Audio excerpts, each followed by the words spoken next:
Welcome to Compact Warfare from compactwarfare.com, the show where we explore key moments from the history of conflict, from ancient battlefields to modern warfare.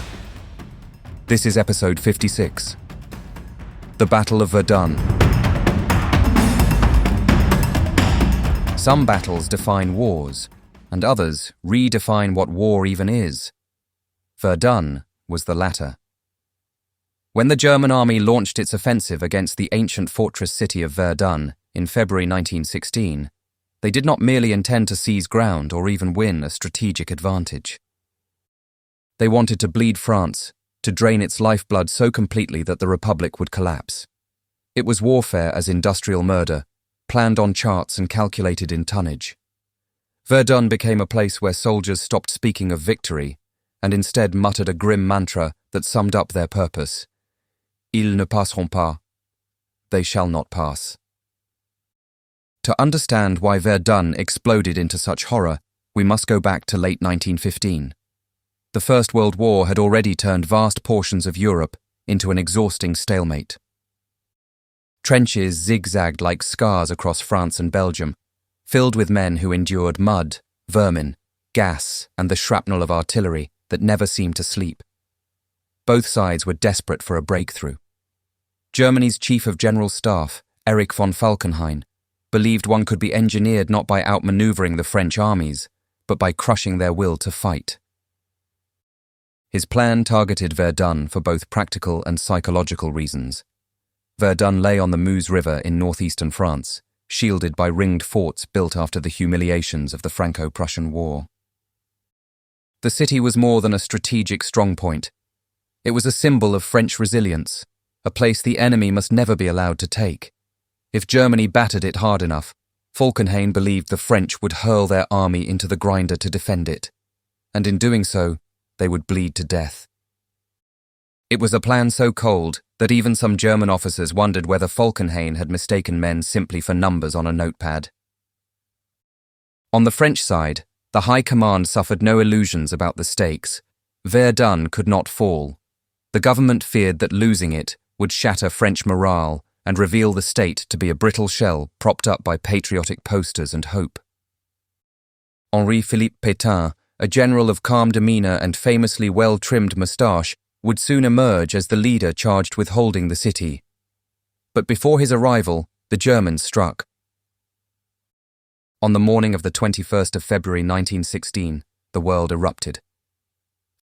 Fog hung thick over the Meuse Valley, providing cover as German artillery unleashed the most concentrated bombardment the world had yet seen.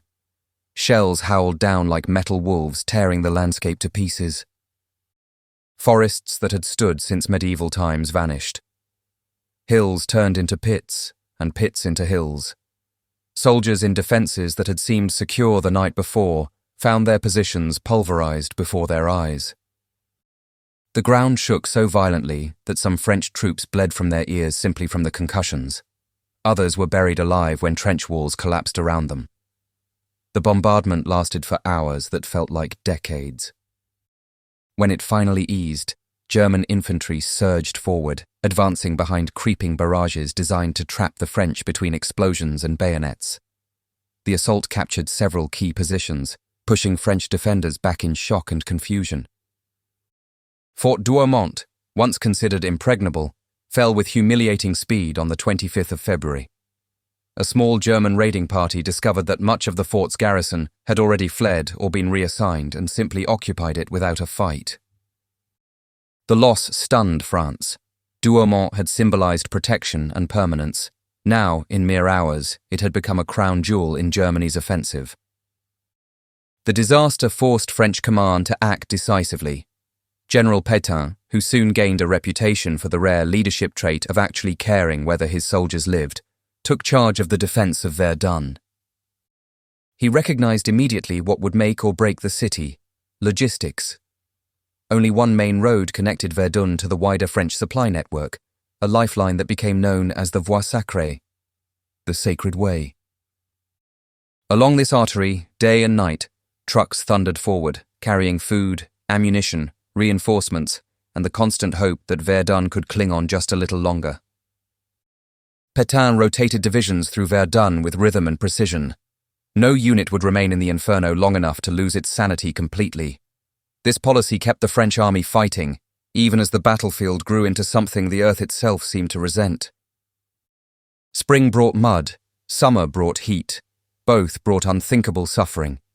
Verdun's landscape transformed into a wasteland so churned and cratered that maps became meaningless. Trenches vanished under shellfire. Dead bodies sometimes resurfaced like grotesque roots of damaged trees.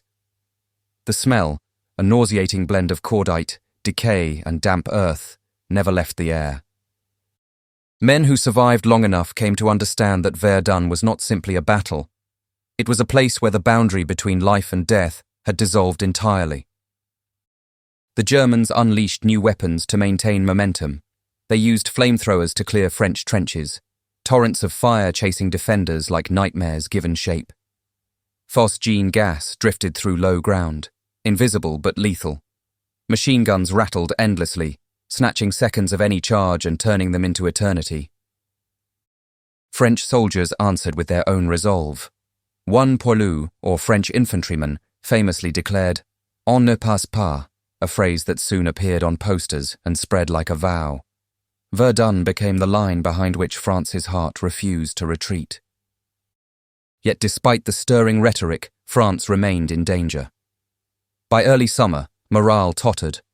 Fort Vaux, Douaumont's sister fortress, was surrounded.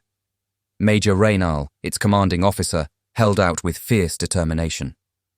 His men fought off flamethrowers and grenades in suffocating tunnels, rationing their water so strictly that many resorted to licking the walls for moisture. When they finally surrendered, their captors saluted their bravery. The battle produced countless tragedies, yet even in hell, there were flashes of shared humanity. By June, Pétain was promoted, and his command passed to General Robert Nivelle, who offered the French army something it desperately needed: confidence. He promised that Verdun could not only be held, but that the enemy could be thrown back. "You shall not pass," he declared, "and we shall make you pay a high price." Unfortunately, as history would later reveal, Nivelle's talent lay more in rhetoric than in planning for future campaigns. But at Verdun, for a time, he delivered exactly what was needed. Germany, meanwhile, faced an unexpected problem. Their plan to bleed France had backfired in a crucial respect. The Germans were hemorrhaging too. Falkenhayn had underestimated the French ability to endure misery, and vastly overestimated how cheap German lives were in comparison. As the months dragged on, Germany found itself needing troops elsewhere. The British launched the Somme offensive in July 1916, forcing Germany to shift reserves away from Verdun. Slowly, the momentum began to slip from their grasp. The French counterattacked, artillery thundered, hills that had changed hands repeatedly began to tilt back toward French control. In October, French forces under General Charles Mangan, nicknamed the Butcher, a name that should have disqualified him from any job interviews, retook Fort Douaumont in a blaze of explosions and close quarters fighting. In December, Fort Vaux was reclaimed. At last, after 10 months of unimaginable violence, the German offensive sputtered out. Verdun had held. France, beaten but unbowed, had repelled the greatest assault the German Empire could throw at it. When the guns fell silent, Verdun resembled another planet. Fields had ceased to exist in any recognizable form. Forests of ancient oaks were nothing but stumps of charcoal. Bones lay mixed with metal fragments. Villages disappeared entirely, erased from maps and from memory. So many shells had fallen that veterans later claimed not a single cubic meter of land remained untouched. The cost defies comprehension. Roughly 300,000 men died at Verdun, and that is a conservative estimate. Another 700,000 were wounded, many maimed for life. All this horror purchased no clear strategic victory for either side. The front lines barely changed, and yet Verdun became a symbol far more powerful than any shift on a map. For France, Verdun represented survival through sheer defiance, national character hardened through suffering. Verdun was the shield that never cracked. Streets across France bear its name. Monuments rise in its memory. The ossuary at Douaumont holds the unidentified remains of approximately 130,000 soldiers, French and German alike, beneath a silent sky. For Germany, Verdun marked the cruel moment when Falkenhayn's grand strategy proved itself a mathematical failure and a humanitarian catastrophe. Germany could not afford victories like this. No nation could. The legacy of Verdun is not one of glory, but of warning. It stands as a testament to the consequences of total war, the idea that the goal is not merely to defeat the enemy, but to obliterate their ability to endure. At Verdun, industrial slaughter reached a perfection so grim that soldiers entering the line understood instinctively they were stepping into a machine that chewed lives as easily as bullets. And yet, within that nightmare, individuals found courage. Soldiers acted with a loyalty and resolve that confounded the cynicism of planners who saw them as expendable. They fought for comrades who shared their bread, for families who waited far behind the guns, and for a homeland whose soil, even when reduced to hellish mud, still meant something worth defending. Today, the hills around Verdun have grown green again. Forests have returned, though the trees twist strangely where the earth remains studded with iron and bone. Signs warn hikers not to wander into the Zone Rouge, where unexploded ordnance still sleeps uneasily beneath the moss. Beneath every footstep lies a memory. Visitors come to Verdun expecting history. What they find instead is silence, a silence that roars louder than any barrage could. The story of Verdun is not about victory, it is about endurance. It is about a nation that refused to die even when death arrived by the trainload. It is about the limits of human cruelty and the persistence of human courage.